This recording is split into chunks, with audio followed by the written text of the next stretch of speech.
Hello friends, welcome back to my channel पैसे की बात। फ्रेंड्स, आज हम जो स्टॉक डिस्कस करने वाले हैं वो एक स्मॉल कैप कंपनी है और स्टॉक का नाम है कंट्रोल प्रिंट। ये स्टॉक में जो शेयर होल्डिंग है रिटेल की काफ़ी है, इसमें 30-35% है। तो इसलिए मैंने सोचा कि ये स्टॉक लेके डिस्कस किया जाए, इसका बिजनेस मॉडल और इसका जो क्वार्टरली रिजल्ट आया है और जो इन्होंने लेटेस्ट कॉन कॉल करी थी उसमें इन्होंने क्या गाइडेंस दी है और क्या बातें रखी हैं। तो आइए शुरू करते हैं चर्चा इस स्टॉक पे मेरे साथ इन पैसे की बात। फ्रेंड्स, पहले तो हम बिजनेस मॉडल इसका डिस्कस कर लेते हैं कि कंट्रोल प्रिंट करता क्या है। तो control print basically coding and marking जो बिजनेस है इंडिया में। मान लीजिए आपने आशीर्वाद का आटा लिया, मान लीजिए आपने ब्रिटानिया के बिस्किट्स लिए, तो उसके जो रैपर पे अगर आप कोडिंग देखेंगे या फिर जो मार्किंग हो रखी होती है, जैसे कि प्योर वेज का वो ग्रीन वाला जो साइन होता है या एफएसएआई की जो साइन बना होता है, या कभी कभार ये प्रोडक्ट्स पे अपने ही कंपनी अपने प्रोडक्ट्स पे स्कैन करने के लिए क्यूआर कोड लगा देती है। तो ये सब चीजें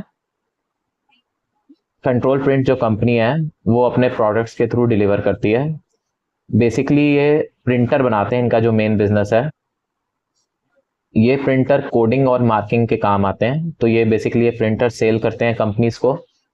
और इनके अगर आप क्लाइंट्स देखेंगे इसमें तो बड़े बड़े क्लाइंट्स हैं। आईटी आशीर्वाद हो गया, और गोदरेज है, ब्रिटानिया है, ग्लेनमार्क फार्मास्यूटिकल्स है, टायर्स की कंपनीज हैं बड़ी बड़ी। तो जितनी बड़ी कंपनीज हैं वो इनके क्लाइंट्स हैं। तो इनका जो मेन बिजनेस है वो B2B है, क्योंकि ये बड़ी बड़ी कंपनीज को दे रहे हैं, तो बिजनेस टू बिजनेस कर रहे हैं। तो बिजनेस टू बिजनेस का अपना सबसे पहला रूल यही है कि इसमें जो आपका मार्जिन बनेगा, एबिटा मार्जिन, वो काफी कम होने वाला है। तो उसी हिसाब से आप देखेंगे 14-15% का इन कंपनीज का एबिटा मार्जिन रहता है। इसके अलावा इन्होंने दो नए बिजनेस और चालू करे हैं। एक पैकेजिंग का बिजनेस इन्होंने इटली में एक जिसको आप कह लीजिए कि बैंकरप्ट कंपनी हो रही थी, उसको एक्वायर किया है इन द ईयर 2023।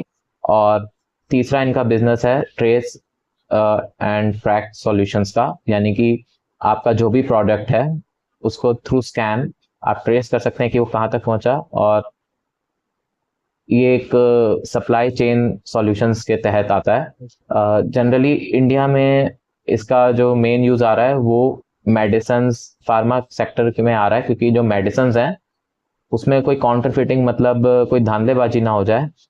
तो इसलिए ये काफ़ी यूजफुल रहता है ये टेक्निक। तो बेसिकली ये कंपनी भी ट्रैक एंड ट्रेस सॉल्यूशंस जो है अपना फार्मा सेक्टर में, इनको दो बड़े क्लाइंट्स हैं इनके, उनको डील कर रही है।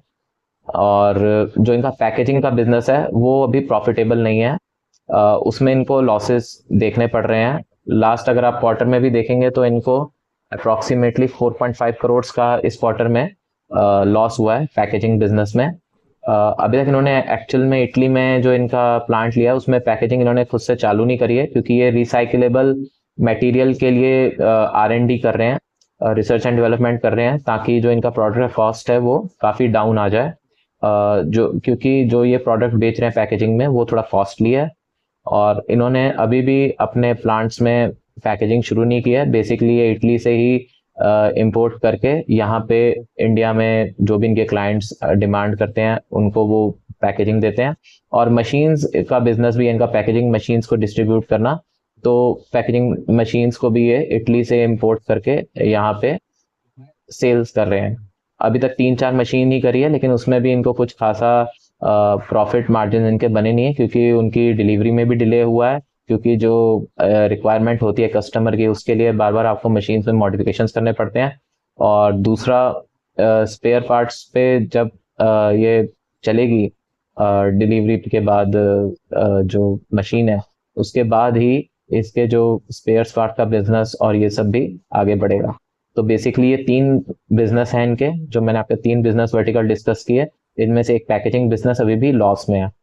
इसके अलावा अगर हम इंटरनेशनल बिजनेस देखेंगे, इन्होंने जो बाहर एक्वायर करी कंपनी, एक नीदरलैंड्स में एक्वायर कर रखी है, एक कोडिलॉजी करके यूके में एक्वायर कर रखी है, जो नीदरलैंड्स में एक्वायर करी है उसका नाम रखा है इन्होंने मार्कप्रिंट बीवी, और जो यूके में है वो कोडियोलॉजी यूके है, और जो तीसरी है वो मैंने आपको बताया जैसे सीपी इटली है, जो कि पैकेजिंग का काम करती है लेकिन अभी लॉस मेकिंग है।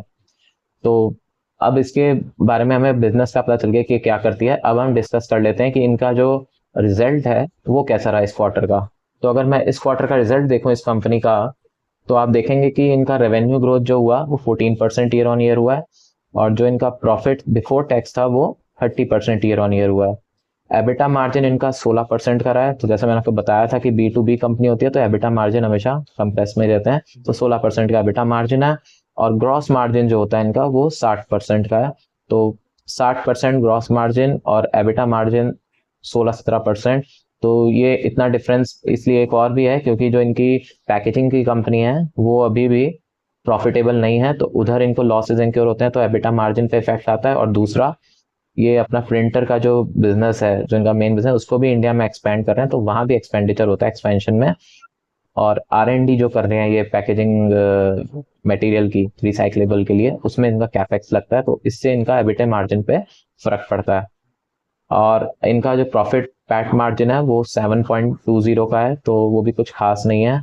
अच्छा, इसमें एक बात ये भी है कि जो इनका गुवाहाटी में प्लांट है मैन्युफैक्चरिंग का, वहां पे इनको इंसेंटिव मिल रहा था अभी तक गवर्नमेंट के थ्रू, लेकिन अब वो भी इस क्वार्टर के बाद से पूरा इंसेंटिव जीरो हो जाएगा। तो जो पैट मार्जिन है, हो सकता है अगर कंपनी अभी भी प्रॉफिट में नहीं आई पैकेजिंग बिजनेस में, तो पैट मार्जिन पे और इफेक्ट पड़ सकता है।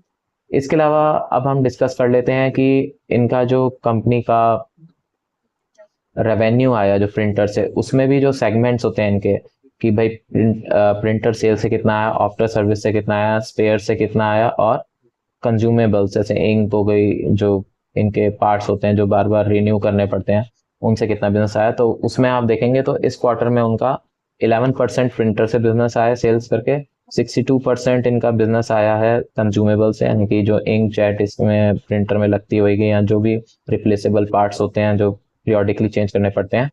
स्पेयर्स में इनका 12% का रेवेन्यू कंट्रीब्यूशन था, और सर्विसेज में 14% का कंट्रीब्यूशन था। तो ये हो गया रेवेन्यू का डिस्ट्रीब्यूशन।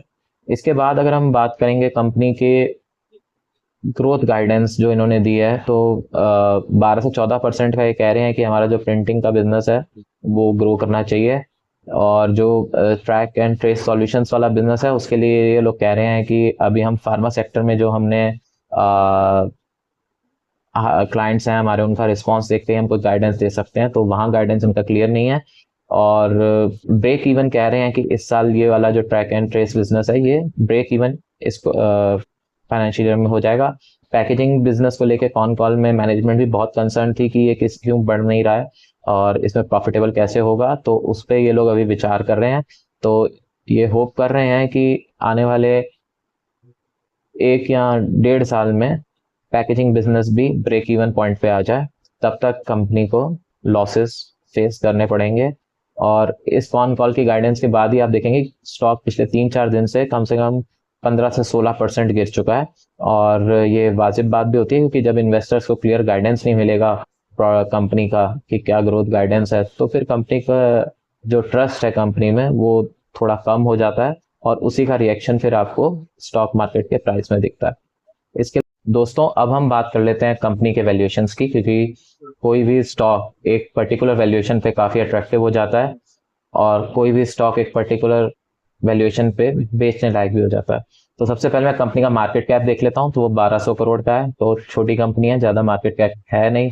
ROE इसका देखूंगा तो 26.9% का है। ROE इन्होंने काफी अच्छा रख रखा है, और अगर इनको ग्रोथ आती है तो ये ROE पे काफी अच्छा ये लोग बेस पे मतलब ग्रो कर सकते हैं, स्टॉक प्राइस भी उस हिसाब से रिएक्ट करेगा। अगर मैं डेट टू इक्विटी देखूं तो 0.02 है, तो कंपनी डेट फ्री है ऑलमोस्ट, तो ये एक अच्छी बात है। इसके अलावा सेल्स ग्रोथ लास्ट के 3 इयर्स का देखा जाए तो 18.4% है, और प्रॉफिट ग्रोथ जो है वेरिएशन जो है वो 38.8% है, तो ये भी काफी ठीक है। सेल्स ग्रोथ अगर देखी जाए तो 18.4%। फ्री कैश फ्लो कंपनी है, 58 करोड़ का इनके पास फ्री कैश फ्लो है, तो कैश फ्लो फ्री होने से एक एडवांटेज रहता है, कंपनी डूबेगी नहीं। चाहे से अगर ग्रोथ नहीं करेगी तो डूबेगी नहीं, तो इन्वेस्टर का जो पैसा है वो सेव रहेगा। इसके अलावा डिविडेंड यील्ड इसकी 1.33 है, तो डिविडेंड यील्ड काफ़ी ठीक है। और कंपनी 1991 में एस्टेब्लिश हुई थी और आज 25 साल बाद 25 भी नहीं, अगर आप देखेंगे तो 35 साल बाद भी इसका मार्केट कैप 1200 करोड़ का ही हो पाया है। तो यानी कि इतना इंटरेस्ट नहीं है इन्वेस्टर्स का इस कंपनी में, तभी ये कंपनी मार्केट कैप अपना बढ़ा नहीं पाई। जबकि इसके ही साथ की कितनी कंपनी जो 1991 में इन्फोसिस जैसी और टीसीएस जैसी कंपनी जो लिस्ट हुई थी, वो आज किस मार्केट कैप पे बैठी हैं, आप लोग खुद जाके कंपेयर कर सकते हैं वो सारे डाटा को। इसके अलावा अगर आप देखेंगे तो इस कंपनी में और अगर आपको देखना है तो ये आप देख सकते हैं कि इनका जो ग्रोथ गाइडेंस है वो कुछ खास है नहीं। इन्होंने ग्रोथ गाइडेंस में सिर्फ प्रिंटर्स का गाइडेंस दिया है, बाकी अपने दो बिजनेस का कोई गाइडेंस नहीं दिया है। ब्रेक इवन के लिए बात कर रहे हैं अपने सेगमेंट में, और दूसरे में तो अभी लॉस ही लगेगा इनको लग रहा है। तो ये सब बातें आपको ध्यान में रखनी पड़ेंगी कंपनी के बारे में, कि कंपनी की जो गाइडेंस है वो इतनी क्लियर नहीं है, इसलिए जो स्टॉक का प्राइस है वो भी एक डिसाइसिव अप ट्रेंड में नहीं जा पा रहा है, और लोग अपने प्रॉफिट बुकिंग उसमें स्टॉक में कर रहे हैं। आशा करता हूँ आपको ये वीडियो पसंद आएगा। अगर पसंद आया तो इसको लाइक करें और सब्सक्राइब करें और शेयर करें अपने दोस्तों के साथ। धन्यवाद, थैंक यू।